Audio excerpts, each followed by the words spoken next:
So hey you guys, I hope you all are really doing great. So guys, welcome back to the Genji classes. So guys, who we are first of all. So guys, we are the Genji classes. So we provide the quality notes, right? So we provide the quality notes, and the classes are taken 7 days in a week. Every day there is a class. We have the batches at morning, as well as guys we have the batches at evening, right? We have two branches. One is near Oxford High School, right, and one is near Mariage Day. As well as guys we have the online as well as the offline classes. So guys, and this is my contact number which is being given. Okay, so guys, we are about to start a very good chapter right now, that is nothing but agriculture. So sir, what is the chapter number? Okay, so that is your EVS part, that is EVS chapter 11. Okay, that is agriculture. So it's a very easy chapter guys. It will take hardly 15 to 20 minutes कि ये जो chapter है इसको पूरा sum up हम लोग कर देंगे अच्छे से. सो चैप्टर 11 जो गाइस है वो आपका ईवीएस का, that is nothing but environmental science, that is almost knocking at your door, right guys, the exams. So chapter 11 जो है आपका एग्रीकल्चर का, अभी हम लोग उसको खत्म करेंगे. बहुत इजी है और बहुत कन्वीनियंट तरीके से सर हम इसको खत्म करेंगे, ठीक है. और ये सर, ये जो नोट्स है ना, आप सर ये सारे के सारे नोट्स फ्री में आप अवेलेबल करवा सकते हो by calling in this number और by just texting in this number. ये जो नंबर है सर आप देख सकते हो, दैट इज 8210415385, ठीक है. आप इस पे आप कॉल कर सकते हो. And guys we have the admissions which is going on and we are the classes we are opening from the 1st of April, right, that is 2026. Online and the offline classes are available, okay, as well as the morning as well as evening batches. So guys, we are just not branding myself or anything. So guys, it's just a revision and a short video. So guys, let's start with the chapter 11 agriculture. ये बहुत easy और बहुत convenient है, ध्यान से समझेंगे. Sir what is agriculture? Sir farming तो सभी ने सुना है, ठीक है. तो सर जितना भी जो मल्टीपल वैरायटीज के जो लोग भी फार्मिंग करते हैं, that is nothing but agriculture. So sir what is agriculture? Agriculture is one of the oldest human activity. आपको पता है what is human activity sir? Human activities are those activities, right, are those activities which people do in order to earn money, right. आप लोग human activity करते क्यों हैं? Human activity इसलिए करते हैं ना लोग, जिससे कुछ पैसा वो लोग कमा सके. समझ में आ रहा है गाइस सबको? सो ये जो एग्रीकल्चर जो है सबसे पुराना जो ह्यूमन एक्टिविटी है, आपको याद है इकोनॉमिक एक्टिविटी या नॉन इकोनॉमिक एक्टिविटी, राइट. तो अब एक बात बताओ, उसमें एक ह्यूमन एक्टिविटी था. तो ह्यूमन एक्टिविटी का क्या सर मतलब सिर्फ और सिर्फ इकोनॉमिक होता है? नहीं सर, वो नॉन इकोनॉमिक भी हो सकता है if it is doing for the purpose of self nourishment और for the purpose of self consumption, right, and form the foundation of food production. और आपको पता है ना सर, खाना कहाँ से मिलता है? सर खाना मिलता ही एग्रीकल्चर से, फॉर ह्यूमन सर्वाइवल. आप लोग भैया सर्वाइव कर सकते हो, बट बिना खाने का कोई भी सर्वाइवल नहीं है. It's not that easy. In the modern world agriculture has undergone significant changes due to the technological advancement. Technology जैसे जैसे चेंज हो रहा है, टेक्नोलॉजिकल एडवांसमेंट हो रहा है, उसके हिसाब से सर क्या हो रहा है यहाँ पे बताइए. ओके, जो एग्रीकल्चर जो है वो भी चेंज होते जा रहा है. देखिए पॉपुलेशन प्रेशर बढ़ते जा रहा है, तो इसलिए सर जो एग्रीकल्चर को जो नीड्स है वो भी सर डे बाय डे बढ़ते जाता है. इंडस्ट्रियलाइजेशन, आपको सर पता है ना कि सर कितना ज्यादा सर इंडस्ट्रीज सर बढ़ रहा है, कितना ज्यादा सर इंडस्ट्रीज का सर ग्रोथ हो रहा है, right. While modern agriculture has increase the food production. और सर मॉडर्न एग्रीकल्चर ने सर क्या किया सर? फूड प्रोडक्शन जो है सर वो बढ़ गया है, right. It has also led to the serious okay, it has also led to the serious environmental, social and economic problem. भैया आपको पता है क्या इसके बेस सर क्या हो रहा है? सोशल प्रॉब्लम हो रहा है, इकोनॉमिक प्रॉब्लम हो रहा है, right, and so on.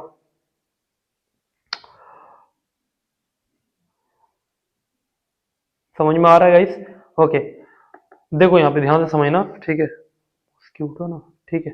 While modern agriculture has increase the food production. देखो जो मॉडर्न एग्रीकल्चर है जिसकी वजह से सर फूड प्रोडक्शन है वो तो बढ़ते जा रहा है, लेकिन सर इसकी वजह से ना बहुत ज्यादा सर सीरियस इन्वायरमेंटल इम्पैक्ट भी हो रहा है. किस पे हो रहा है? इन्वायरमेंट पे हो रहा है, सोसाइटी पे हो रहा है, और इकोनॉमिक प्रॉब्लम्स भी सर ये क्रिएट करते हैं. देखते हैं सर हम लोग unsustainable patterns of modern agriculture, जो कि अगर आप लोग का 11.1 अगर आप फॉलो करोगे बुक का. और ये सर जो नोट्स है सर कहाँ से लिए सर? सारे के सारे नोट्स जो है वो एग्जॉस्टिव नोट्स है, जो कि आपके सिर्फ और सिर्फ डायरेक्टली आपके बुक से लिए गए हैं. Okay, unsustainable patterns of modern industrial agriculture. देखो सर ये अनसस्टेनेबल पैटर्न क्या है सर? पहले जैसे लोग जो एग्रीकल्चर करते थे, क्या लोग आज भी वैसा एग्रीकल्चर करते हैं? नहीं सर, आज सिर्फ और सिर्फ करते हैं किसके लिए? पैसों के लिए लोग एग्रीकल्चर करते हैं. क्या उसमें सर वही न्यूट्रिएंट्स है क्या? नहीं सर, वो न्यूट्रिएंट्स नहीं है. देखेंगे अभी ध्यान से. Modern industrial agriculture refers to farming, है ना। मॉडर्न इंडस्ट्रियल एग्रीकल्चर के बेसिस पर क्या हो रहा है, फार्मिंग सिस्टम जो है वो सर डिपेंड होता है heavily on the chemical fertilizers. लोग सर किसके ऊपर डिपेंडेंट है, फार्मर सर आजकल डिपेंडेंट है केमिकल फर्टिलाइजर्स के ऊपर। सर पता है केमिकल फर्टिलाइजर्स के ऊपर लोग डिपेंडेंट क्यों है, सर केमिकल फर्टिलाइजर्स के लिए इसलिए लोग डिपेंडेंट है क्योंकि भैया सारे के सारे जो चीजें है ना वो सर केमिकल फर्टिलाइजर्स जितना ज्यादा लोग यूज कर रहे हैं उतना ज्यादा सर तेजी में सर, जहाँ पे सर पोटैटो को सर ग्रो होने में 6 मंथ लगता था अभी सर 1 मंथ में हो जा रहा है, just because of chemical fertilizers, pesticides, mechanization and fossil fuels. ध्यान से समझो भैया, बेसिकली क्या है, पहले जैसे जो मॉडर्न जो एग्रीकल्चर जो था, बेसिकली जो ट्रेडिशनल एग्रीकल्चर जो था उसको लोग भूल चुके हैं, अभी लोग मॉडर्नाइज हो चुके हैं। और ये जो मॉडर्नाइज जो हुआ है ना वो सर एक अनसस्टेनेबल पैटर्न है, ठीक है। वो क्या बोलते हैं यहाँ पे, although this system increases the crop yields, ये जो सिस्टम है सर वो क्या बढ़ाया है सर, क्रॉप यील्ड्स बढ़ा गया है। It is considered unsustainable, sir ये क्या है सर, ये अनसस्टेनेबल है because it's exploits natural resources faster than the replenished ones. ये क्या करता है सर, ये एक्सप्लॉइट करता है लोगों को, राइट।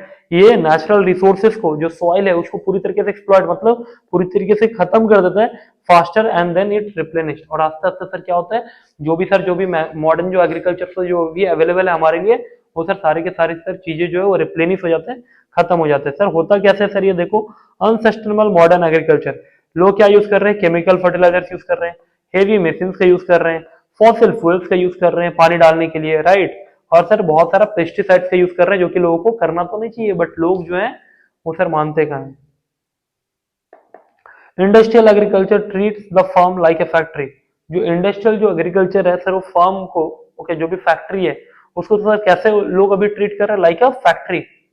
आपने अगर कभी अगर ऐसा देखा होगा, ठीक है, आपको पता है इसको हम लोग organic, so called organic farming बोलते हैं, लेकिन आपको पता है उसमें से ग्रो करने में ना 5 to 6 मंथ में ही हो जाता है। जिस चीजों को 1 ईयर 2 ईयर मतलब 1 ईयर लगता है फिर 3 मंथ लगता है, वो सर वहां पे कंपेरेटिवली 2 to 3 मंथ में ही हो जाता है, ठीक है। तो देखिए ये चीज बोलता है कि industrial agriculture treats farm like a factory. अभी हर एक चीज क्या हो गया सर, फैक्ट्री हो गया है कि सर जितना भी ज्यादा हो सके उतना ज्यादा सर पैसा कमाओ और यहाँ से सर निकलो, समझ में आ रहा है सर, ठीक है। Okay, such as fertilizers, pesticide, seeds, fuels are used to obtain maximum output in the form of crops। तो सर लोग क्या चाहते हैं, कितने फार्मर्स क्या चाह रहे हैं कि जितना ज्यादा हो सके उतना ज्यादा लोग क्रॉप कमा लें, ओके, क्रॉप मतलब बेच सकें, लाइव स्टॉक कर सकें, ओके। लाइव स्टॉक का मतलब क्या होता है सर, जितना ज्यादा हो सके उतना ज्यादा एग्रीकल्चर का ग्रोथ कर सकें। This approach ignore the ecological balance, और इसकी वजह से पता है क्या होता है सर, इकोलॉजिकल जो बैलेंस है वो सर खत्म हो जाता है और सॉइल इसके साथ साथ ना हम पे मतलब ऐसा ह्यूमन हम लोगों पे सर ये लॉन्ग टर्म इंपैक्ट करते हैं, ठीक है। Guys let's come to the monoculture. Sir what is monoculture, आपको सिंपल वर्ड में बताऊं, मोनो का मतलब होता है सिंगल और कल्चर का मतलब होता है फार्मिंग, ठीक है। सिंगल क्रॉप का जो फार्मिंग होता है सर उसको बोलते हैं मोनोकल्चर। क्या बोलते हैं sir, monoculture. Monoculture is agriculture practice of growing a single crop, समझ में आया sir, at a plant, okay, और a plant species over a large area for a successive season. जैसे कि मान लो अगर यहाँ पे समर का सीजन आया ना, तो समर का सीजन पे ले भैया पोटैटो, पोटैटो लो और पोटैटो भैया बहुत ज्यादा ग्रो कर दिया, ठीक है। तो ये सर क्या है, ये सर है मोनोकल्चर। पूरे फील्ड में अगर वो 100 एकड़ का अगर फील्ड है तो सर उसमें सर क्या किया, मोनोकल्चर सर यूज कर रहा है सर वहां पे, ठीक है लोग। In contrast polyculture involve growing multiple crops. Monoculture में सर क्या होता है, सिंगल क्रॉप का सर ग्रो होता है, यहाँ पे वो ये पॉलीकल्चर में सर क्या होता है सर, मल्टीपल क्रॉप्स जो सर ग्रो किया जाता है in the same field which maintain the soil fertility. अच्छा सर एक बात पता है सर, मोनोकल्चर और सर ये पॉलीकल्चर में सर दो डिफरेंस बताओ ना। देखो पहला जो है मोनोकल्चर में वहां पे सर सिंगल क्रॉप जो है वो ग्रो किया जाता है, ठीक है, सिंगल क्रॉप जो है सर वो ग्रो होता है सॉरी गाइस। ये जो पॉलीकल्चर है सर इसमें सर क्या होता है सर, यहाँ पे सर मल्टीपल क्रॉप्स का ग्रो किया जाता है। किसको सर ग्रो किया जाता है सर, यहाँ पे मल्टीपल क्रॉप जो उसको ग्रो किया जाता है, ठीक है सर। पहला तो ये हो गया। दूसरा सर ये सर क्या करते हैं, ये जो मोनोकल्चर है ना सर, मोनोकल्चर की वजह से क्या होता है पता है, reduce in the soil fertility. जो सॉइल फर्टिलिटी आस्ते आस्ते आस्ते आस्ते रिड्यूस हो जाता है। क्यों सर, क्योंकि सर सिंगल टाइप का अगर आप क्रॉप को अगर ग्रो करोगे, ओके, अगेन एंड अगेन, तो सर इसके वजह से जो है वहां का जो न्यूट्रिएंट्स है सॉइल का वो तो सर खत्म होगा ही ना, राइट। और सर वेयरएस पॉलीकल्चर में सर क्या होता है, मल्टीपल क्रॉप जो ग्रो किया जाता है सेम फील्ड पे, जिसकी वजह से सर क्या होता है वहां का जो सॉइल का जो फर्टिलिटी और जो बायोडाइवर्सिटी वो सर एकदम मेंटेन रहता है। ठीक है सर, देख लेते हैं इसका सर कुछ एडवांटेजेस है और इसका सर क्या है कुछ डिसएडवांटेजेस भी है। सर मोनोकल्चर क्या होता है, सिंप्लिसिटी एंड एफिशिएंसी। सर ये बहुत ज्यादा सिंपल है, फार्मर्स को ज्यादा मेहनत नहीं करना पड़ता है सर, हर एक जगह पे सर सेम टाइप का क्रॉप ग्रो कर दो। Farmers find it easier to manage the single crop using the machines and standardized method. Number 2, reduce labour cost. Sir यहाँ पे सर खर्चा भी कम लगता है क्योंकि सर सिंगल क्रॉप ग्रो करने में ज्यादा लेबर का जरूरत भी नहीं पड़ता है। Mechanisation lower the need of manual labour. और ये जो मशीन जो है डे बाय डे जितने ज्यादा मशीन आते जा रहे हैं, ट्रैक्टर्स, बहुत हर एक चीज का तो सर अभी तो मशीन आ गया है, इसकी वजह से सर क्या होता है जो भी मैनुअल लेबर है उसका सर जरूरत ही नहीं पड़ता है क्योंकि सर वहां पे वो क्या यूज कर रहा है, सिंगल टाइप का क्रॉप को यूज कर रहा है। Number 3, short term economic gain. और सर शॉर्ट टर्म में क्या होता है, विद इन 1 to 2 मंथ में लोग अच्छा खासा पैसा भी कमा लेते हैं। That is uniform crops led to the higher and immediate productivity. ठीक है गाइस, यहाँ पे देखो कुछ मैंने एग्जांपल दिया है, ये देखो मोनोकल्चर सिंगल टाइप फार्मिंग हो रहा है, ये देखो यहाँ पे भैया पॉलीकल्चर है, डिफरेंट टाइप्स का फार्मिंग हो रहा है। देखो भैया कोई चीज का जब एडवांटेज होगा ना तो भैया उस चीज का भैया डिसएडवांटेज भी होगा ही। समझ में आ रहा है गाइस आप लोगों को सही से? ओके, देखेंगे ध्यान से। Okay, disadvantages of monoculture, loss of biodiversity, growing only one crop destroys the natural plant and animal. अगर भैया अगर आप सिंगल एक क्रॉप अगर एक क्रॉप अगर आप ग्रो कर रहे हो ना, ये सर क्या करेगा, डिस्ट्रॉय कर देगा नेचुरल प्लांट्स को भी और एनिमल का जो बायो जो डाइवर्सिटी इसको भी। Number 1। Number 2, soil nutrients depletion. Sir क्या होता है पता है आपको, इससे जो सॉइल न्यूट्रिएंट्स है ना डे बाय डे डिप्लीट होते रहते हैं। Repeated cultivation of same crops remove the specific nutrients from the soil. अगर आप एक ही क्रॉप को अगर बार बार ग्रो करोगे भैया तो उसका जो न्यूट्रिएंट्स है वो तो सर खत्म होंगे ही ना, उस जो सॉइल का जो न्यूट्रिएंट्स है सर वो पूरी तरीके से सर रिप्लेनिश होकर सर डाउनफॉल आ जाएगा ना, right. Increased pest and disease, okay, disease attack, lack of genetic diversity. Genetic से डाइवर्सिटी की वजह से सर क्या होता है पता है आपको, ओके, जो क्रॉप्स जो है ना, देखना यहाँ पे ध्यान से, इंक्रीज्ड पेस्ट डिसीज अटैक्स। आपको एक बात पता है, अगर आप सेम पेस्टिसाइड सेम इंसेक्टिसाइड है ना, अगर आप बार बार अगर आप यूज करोगे ना तो जो भी आपने जो भी इंसेक्ट्स है ना वहां पे, है ना, जिसको आप सर मारने के लिए आप ये सब यूज कर रहे हो वो सर और भी ज्यादा पावरफुल हो जाएंगे। आपको याद होगा ना पहले सर मोर्टिन से कितने ज्यादा मच्छर मरते थे, अब सर मरते हैं क्या? नहीं ना, यही चीज बोलता है इंक्रीज पेस्ट, ये पेस्ट, अब जितना ज्यादा आप सर पेस्टिसाइड का यूज करोगे, इंसेक्टिसाइड को यूज करोगे सर उतना ज्यादा लोगों के ऊपर डिजीज प्रॉब्लम बढ़ते जाएगा। ठीक है, लैक ऑफ जेनेटिक डाइवर्सिटी, और भी ज्यादा जो बीमारी है वो होते जाएगा। Lack of genetic diversity makes crops vulnerable to pest. Higher chemical dependence, लोग सर बहुत ज्यादा भी पेस्ट पे डिपेंडेंट है। More pesticides and fertilizers are required to maintain yields. और जो यील्ड जो कैपेसिटी है उसको सर मेंटेन करने के लिए लोग सर किसका यूज करते हैं, केमिकल फर्टिलाइजर्स का। ठीक है, ओके गाइस, आई होप कि आपको एकदम अच्छे से समझ में आया होगा। ठीक है, देख सकते हो आप लोग एक बार। ठीक है, so guys let's start with 11.3, that is disappearance of traditional crop varieties. Sir पहले मैं आपको एक मतलब बताता हूँ। सर आपको पता है what is the meaning of disappearance of traditional crop varieties? आपको याद है जब आप छोटे थे तो ये जो भुट्टा है ना, ये जो भुट्टा आप देख पा रहे हो, ये सर अलग अलग वेराइटीज के होते रहते थे विलेजेस में एंड अलग अलग प्लेसेस पे। लेकिन अभी जैसे जैसे अपने बड़े हुए अपने नोटिस क्या किया, सेम टाइप का वेराइटी का हो रहा है। अब जब बचपन में जब छोटे थे तो आपने देखा होगा कि टोमेटोज का सर साइज ही अलग था, कभी कोई छोटा तो कोई बड़ा तो कोई कैसा तो कैसा। लेकिन देखो अभी सर क्या हो रहा है, सेम टाइप के और सेम ही साइज के आ रहे हैं। पता है ऐसा क्यों हो रहा है? जस्ट बिकॉज मॉडर्न वेराइटीज है, इसको सर हम लोग क्या बोलते हैं पता है, हाइब्रिड। ठीक है, और ये सर क्या है, मॉडर्न। ठीक है, और लेकिन एक बात पूछूं मैं आपसे, सर सबसे ज्यादा न्यूट्रिएंट्स किस में रहता है पता है? ट्रेडिशनल वाला में। हाइब्रिड में ना ज्यादा न्यूट्रिएंट्स कुछ रहता नहीं है, बस वो दिखावे के लिए अच्छा है। ठीक है, लेकिन आपको पता है मार्केट में लोग क्या खरीदते हैं, हाइब्रिड ज्यादा परचेस करते हैं। और ये जितना भी जो भी ट्रेडिशनल जो क्रॉप वेराइटीज है उसको लोग परचेस ही अब नहीं करते हैं। ठीक है, क्योंकि लोगों को भी अच्छे चीज जो देखने में हो बस वही चीज पसंद आता है, right. Disappearance of traditional crop varieties, जो मैं आपको बताया अभी अभी, ट्रेडिशनल क्रॉप वेराइटीज जो है लोकली डेवलप्ड होता था।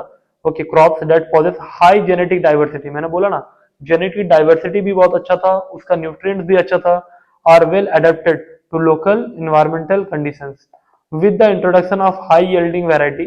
जैसे जैसे सर हाई यील्डिंग वैरायटी बढ़ने गया, HYVs, hybrids and genetically modified crops. Hybrid क्या है बेटा, ये जेनेटिकली मॉडिफाइड क्रॉप्स है। Maintain, okay, many traditional varieties have disappeared. तो भैया जितना भी जो ट्रेडिशनल वैरायटीज था वो सबके सब खत्म हो चुके हैं। अभी सर सबके सब आपको जैसा देखने वाला चाहिए बस वैसा ही मिल रहा है। Okay, this is resulted a significant loss of genetic diversity. तो जो जेनेटिक्स जो था ना, है ना, फ्रूट्स का ले लो, वेजिटेबल्स का ले लो सर, सब डिसअपियर हो गया है इसके वजह से। ओके, ये जो एग्रीकल्चर है भैया ये वल्नरेबल टू पेस्ट है। लोग पेस्टिसाइड्स पे ज्यादा डिपेंडेंट होने लगे हैं। डिजीज जो बढ़ते गया, और जो क्लाइमेटिक चेंज है ये भी सर होता है, क्योंकि सर जो भी नेचर का जो चीज है ना उसको सर इम्पैक्ट नहीं करना चाहिए। और ये जो है ना ट्रेडिशनल, वो सर आस्ते आस्ते ना पूरी तरीके से खत्म हो चुका है। ठीक है, ओके, सो आई गेस सबको ये सब चीज क्लियर होगा। If you have any doubt guys, don't hesitate to call me in this number. ठीक है, और you can even text me in this number, that is 8210415385। ठीक है, okay, so example, India once cultivated nearly 30,000 variety of rice. Sir India sir कितना sir पहले sir पता है आपको, पहले का एक समय था जब इंडिया के पास ना सबसे ज्यादा वैरायटी ऑफ राइस रहता था ऑल ओवर वर्ल्ड में। लेकिन अभी जो मेजोरिटी जो प्रोडक्शन है ना वो सर बहुत कम वैरायटी से आता है, क्योंकि सर सारे के सारे चावल बस अब एक जैसे हो गए हैं। ठीक है, क्यों सर? क्योंकि सर अभी लोग सर सिर्फ और सिर्फ ट्रेडिशनल सॉरी मॉडर्न वैरायटीज के, राइट, हाइब्रिड क्रॉप्स को ग्रो करना जानते हैं। Conserving the traditional crop varieties is essential for food security. और ये भी आपको पता होना चाहिए जो ट्रेडिशनल जो पुराने जो क्रॉप, ये क्रॉप वैरायटीज जो थे ना ये बहुत ज्यादा इंपॉर्टेंट था। ओके, फूड सिक्योरिटीज के लिए, इकोलॉजिकल बैलेंस के लिए, सोसाइटीज के लिए, इकोनॉमी के लिए, और सस्टेनेबल एग्रीकल्चर का ग्रोथ के लिए। लेकिन क्या ही बोलना सर, लोगों का जो बुद्धि है वो ऐसे ही करेंगे ना। Let's come to the pollution risk due to the use of pesticide and inorganic fertilizers. Sir देखिए, जो पोल्यूशन का जो रिस्क है ना वो भी सर बढ़ते जा रहा है पेस्टिसाइड्स की वजह से और फर्टिलाइजर्स की वजह से। लेट्स सी, पेस्टिसाइड्स आपको जो कि पता है ना already, pesticides are chemical substance that kill and control pest. Pest का मतलब पता है सर क्या होता है? पेस्ट का मतलब होता है सर इंसेक्ट्स। क्या होता है सर? Insects, right. तो जो पेस्टिसाइड्स और जो केमिकल फर्टिलाइजर्स है सर वो क्यों यूज करते हैं लोग? जिससे जो भी है ना किल कर सके किसको? पेस्ट को, इंसेक्ट्स को मार सके, वीड्स को और फंगी को। ऑल दो पेस्टिसाइड जो हेल्प प्रोटेक्ट क्रॉप्स, जो पेस्टिसाइड्स है वो लोग क्या करते हैं भैया? क्रॉप को हेल्प करता है प्रोटेक्ट करने के लिए। बट उसका ही अगर एक्सेसिव अगर यूज करें ना, इससे सर जो इन्वायरमेंट है ना वो डैमेज होता है। उसके साथ साथ only a small percentage of applied pesticide actually reach the target paste. और आप जो पेस्ट को मारना चाहते हो, आप जो इंसेक्ट को, ओके, वीड्स और फंगी को आप जो मारना चाहते हो, ये भी मैटर करता है कि सर वो मर रहा है या नहीं मर रहा है। आपको लगता है कि आपको उसको पेस्टिसाइड डालने से वो मर जाता है? ऐसा कुछ भी नहीं होता सर। ठीक है, और आप सर जितना ज्यादा यूज करोगे ना उतने ज्यादा लोगों का जो ह्यूमन जो हेल्थ है ना वो उस पर इम्पैक्ट होगा। समझ में आ रहा है guys? Okay, while the rest contaminate soil, water and air, जो कि मैंने आपको बताया, जिससे सर पोल्यूशन बढ़ रहा है, वाटर पोल्यूशन बेसिकली। ठीक है, ये सर क्या करता है बेसिकली? पोल्यूट करता है सर सॉइल को, वाटर रिसोर्सेज को। ओके, हार्म करता है सर नॉन टारगेट ऑर्गेनिजम्स को, जैसे कि ह्यूमंस को। एंटर करता है सर फूड चेन में, राइट सर। किसको सर? ये एंटर करता है सर फूड चेन में। और इसकी वजह से क्या होता है? Bio accumulation. सर क्या होता है सर? Bio accumulation. देख सकते हो आप लोग, देखो आप लोग एग्रीकल्चर में पेस्टिसाइड डाल रहे हो, ये सर क्या हो रहा है? सॉइल में जा रहा है, दैट इज ग्राउंड वाटर में जाकर के मिक्स हो गया। फिर ये जाकर के सर क्या कर रहा था बेसिकली? ये सर जाकर के जो जितने भी वाटर बॉडी से जितने भी फीस है यूट्रोफिकेशन कर रहा है, कंटामिनेट कर दे रहा है। इसके वजह से sir ultimately we the humans are being affected. ठीक है, अपने से सर खुद को ही हम लोग खुद ही जहर दे रहे हैं। ठीक है, आई होप कि ये सब चीज सर आपको सब समझ में आ रहा होगा। ये बहुत ही अब कम बचा हुआ है। ठीक है guys, only 3 pages are left. चलिए सर खत्म करते हैं। आपको पता है what is inorganic and organic fertilizer? बताइए। पेस्टिसाइड, फर्टिलाइजर्स, राइट, पेस्टिसाइड हो गया, इंसेक्टिसाइड हो गया, ये सब क्या है सर? इनऑर्गेनिक हो गया ना, right. Inorganic fertilizers are chemical compounds to increase the soil nutrients. लोग सर क्यों करते हैं इसका यूज? जिससे सर सॉइल का न्यूट्रिएंट्स जो वो सर उसको बढ़ा सके। क्रॉप जो यील्ड है, मतलब मान लो अगर दो अगर आलू होता है ना, 2 पोटैटो अगर होता है तो सर उसको सर वो 10 से 15 पोटैटो में सर उसको कन्वर्ट करना चाहते हैं। That is high yielding variety of crops, HYVs। Okay, over use of fertilizers lead to the soil degradation. इसकी वजह से सर क्या होता है? सॉइल डिग्रेड हो जाता है, वाटर पोल्यूट होता है, यूट्रोफिकेशन होता है, पूरी तरीके से जो भी पॉन्ड है वो सर कंटामिनेट हो जाता है, और सर जाकर के फिर वाटर बॉडीज को इम्पैक्ट करता है। एक्सेस फर्टिलाइजर्स जो है नॉट एब्जॉर्ब बाय क्रॉप्स। अगर आप बहुत ज्यादा फर्टिलाइजर दोगे भैया, वो एब्जॉर्ब तो उतना ही करेगा ना जितना उसको जरूरत है, जितना जरूरत नहीं उससे ज्यादा वो एब्जॉर्ब क्यों ही करेगा। ओके, वॉश इनटू रिवर्स, फिर क्या होता है? भैया जब बारिश होता है इसकी वजह से तो ये जो है ना ये वॉश होकर के रिवर में चला जाता है, फिर इसकी वजह से क्या होता है सर, ओके, बहुत ज्यादा जो ऑक्सीजन जो डिप्लीशन है, जो भी आप देखते हो ना कि बारिश के समय पे आपने पॉन्ड में नोटिस किया होगा कि जो फीसेस है सबके सब सर किल हो जाते हैं, मतलब मर जाते हैं, राइट, या फिर डाइड। लोग बोलते हैं ना कि उसमें सर जहर मिला दिया, सर कोई जहर नहीं है, ये सब सर आप लोग का किया कराया है पेस्टिसाइड और फर्टिलाइजर्स को लोग जब ऐड करते हैं तो सर वो कंटेमिनेट होकर के अल्टीमेटली जाकर के फीसेस को ही इम्पैक्ट करता है, ठीक है, by using what, ground water के थ्रू, ठीक है ना। Problems of irrigation surface and ground water, sir क्या क्या प्रॉब्लम्स है इरिगेशन का सरफेस पे और ग्राउंड वाटर पे, ध्यान से समझना आप लोग, ठीक है। Agriculture consumes a large share of global fresh water resources, excessive irrigation होता है, इसकी वजह से भैया बहुत सारा प्रॉब्लम होता है, ठीक है। आप लोग सोच भी नहीं पा रहे हो कि भैया कितना ज्यादा प्रॉब्लम होता है, ठीक है। एग्रीकल्चर जो है ना क्या करते हैं, ग्लोबल पूरा फ्रेश वाटर को सर पूरी तरीके से नष्ट कर देता है पेस्टिसाइड और फर्टिलाइजर्स के थ्रू। अगर एक्सेसिव अगर इरिगेशन हुआ, बहुत ज्यादा अगर इरिगेशन हुआ, इसकी वजह से सर भैया वाटर लॉगिंग हो जाता है, देखते हो ना पानी तो सर इतना इतना लोग पानी में तैर रहे हैं आजकल, ठीक है, ऐसा, ओके। सेलिनाइजेशन, देखो यहाँ पे जो सॉल्ट जो है वो बहुत ज्यादा उसमें आ जाता है, okay, sorry guys. Accumulation of salt in soil reduces the fertility, जो एक्यूमुलेशन जो हो रहा है सॉल्ट का उसकी वजह से क्या हो रहा है, सॉइल का जो फर्टिलिटी है वो रिड्यूस हो जा रहा है, सोच भी नहीं पा रहे हो भैया what we are impacting. Ground water depletion, over extraction lower the ground water level, ठीक है। जो ओवर एक्सट्रैक्शन होता है ना इसकी वजह से सर जो ग्राउंड वाटर का जो लेवल है ना वो भी सर कम जाता है।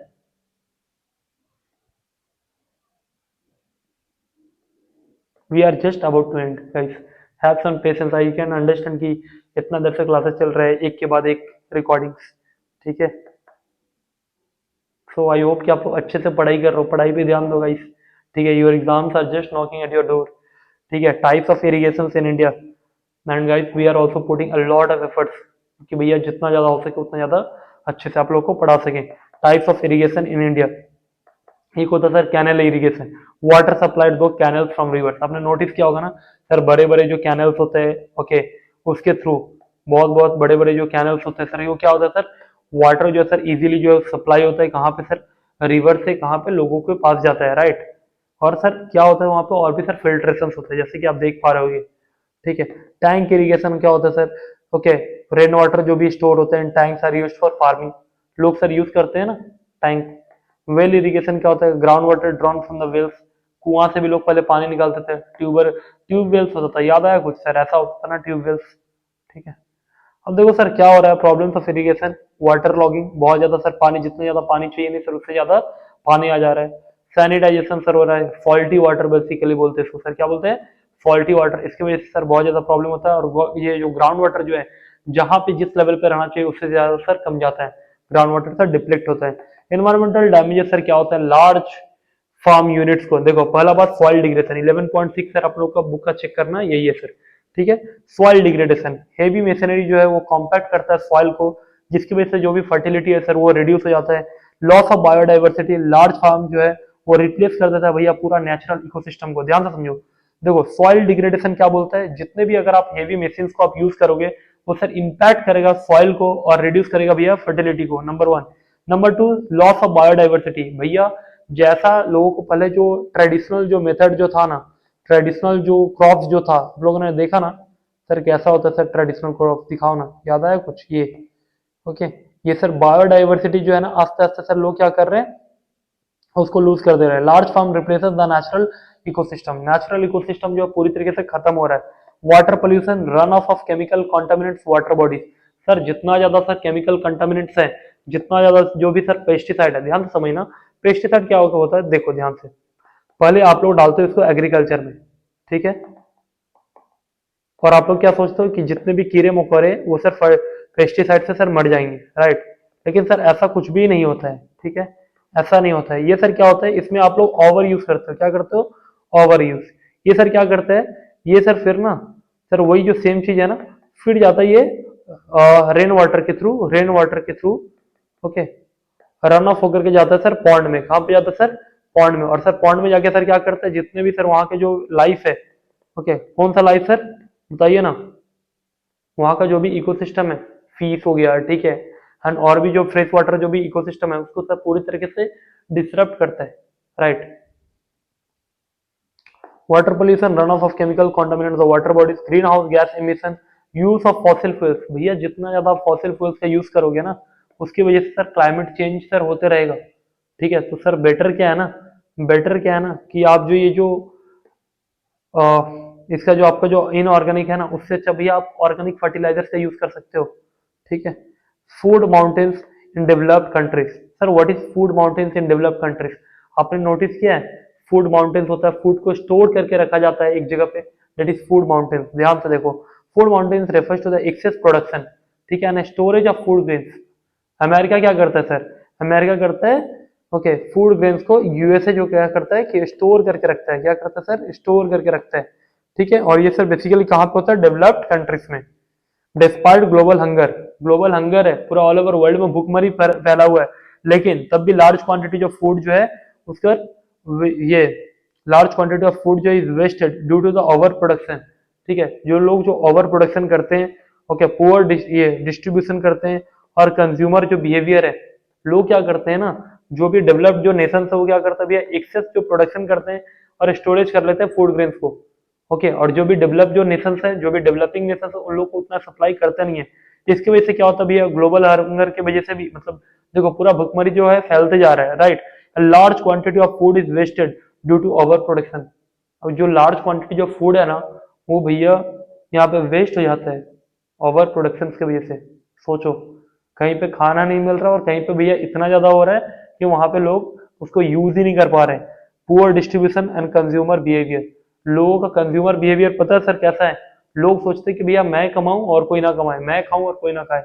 Example, developed countries discard millions of tons of edible food every year. दिखाई दे रहा है? डिस्कार्ड मतलब सर फेंक देते हैं millions of tons of food, लेकिन डेवलपिंग नेशंस को देते नहीं है। Imagine the impacts. ठीक है, देख लो भैया, food mountains in developed countries देखो कैसा है, एक्सेस फूड है यहाँ पे, ओवर प्रोडक्शन हो रहा है, स्पॉइलेज हो रहा है और वेस्ट हो रहा है, देखो। लेकिन यहाँ पे देखो, लोग अफ्रीका का एग्जांपल ले लो ना, लोग हंगर से मर रहे हैं, लेकिन यहाँ पे यूएसए को देखो भैया, पैसा ही पैसा है, तब भी उसको अनइक्वल डिस्ट्रीब्यूशन है, लोग को खाना ही नहीं मिल रहा है। Let's come to the green revolution and then this end of the whole chapter. So guys, 11.8, that is the green revolution. The green revolution was a okay period of rapid agricultural growth। यहाँ पे sir क्या हुआ कि agricultural जो growth है वो बढ़ते गया। ओके, हाई यील्डिंग, लोगों को चाहिए high yielding variety, that is HYV type के फूड्स, जो कि बहुत ज्यादा उन लोगों को ऐसा लगे कि भैया फुल फिलिंग है। ठीक है, okay, that is high yielding variety. Chemical fertilizers लोग यूज कर रहे हैं, पेस्टिसाइड यूज हो रहा है, मॉडर्न इरिगेशन लोग टेक्निक्स यूज कर रहे हैं एंड ऑल। क्या गाइस, समझ में आ रहा है ना? और गाइस अगर नहीं समझ में आ रहा है, जस्ट टेक्स्ट मी, ठीक है, कोई प्रॉब्लम नहीं है। one more thing guys, if you want this notes, just text me in my number, you will get whole notes, okay, taking back to back classes, recording all the things for you guys। And guys, do a favor, just share with your friends, ठीक है, friends के साथ guys share कीजिए ये सब चीज, ये notes खुद से पढ़ के पास तो कीजिए ही कीजिए। Do share with your friends, right, and do like share and subscribe everybody. ठीक है, this is all I want. और हाँ भैया, I want a good marks from you all.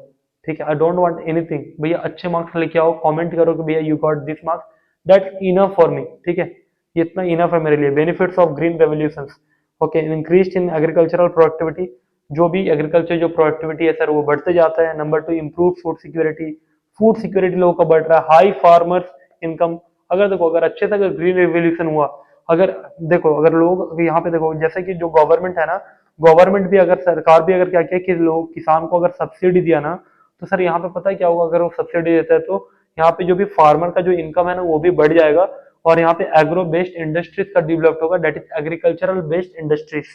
ठीक है, देखो, ओके, हाई यील्ड अगर होगा तो हायर प्रोडक्शन होगा।